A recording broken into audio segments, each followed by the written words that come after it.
继续关心联合国气候变迁会议伫杜拜举办，进前讲减碳拢是减二氧化碳，严格即摆有讲到和天然气有关系的价源，以2020年排放的量做标准，按说要伫2030年进前减3成。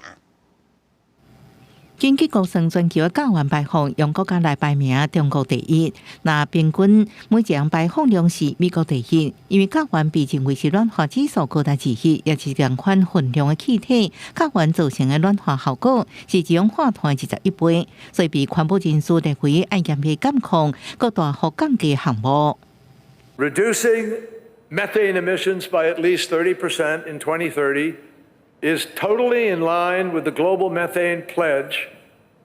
which could avoid over 0.2 degrees centigrade of warming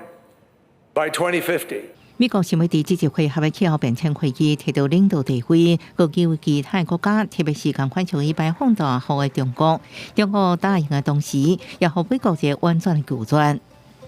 中国开展甲烷等非二氧化碳气体的控排，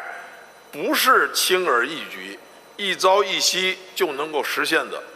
需要经过艰苦的长期努力，开展大量基础工作。自然界的价源来源除了蓝地、稻田加动物的消化过程，上主要就是石化工业当中的天然气。价源是天然气当中上重要的成分，是火力发电等能源产业一定爱有的燃料。伫全球能源价格欠悬、带动通货膨胀的时阵，拜登政府极力推动各限制减少价源。伫美国国内互共和党镇压，看做是打压石化产业。到目前为止，参加联合国所倡议的全球价源减弱宣誓 GMP 的有152个国家，不过除了大部分工业先进国家以外，就美国因讲是排放大户、排放量也正悬的中国、印度拢无参加。伫欧美国家内部能源价格欠悬，带动通货膨胀之下，因得到偌济支持，爱国观察。公司新闻时间前朋友。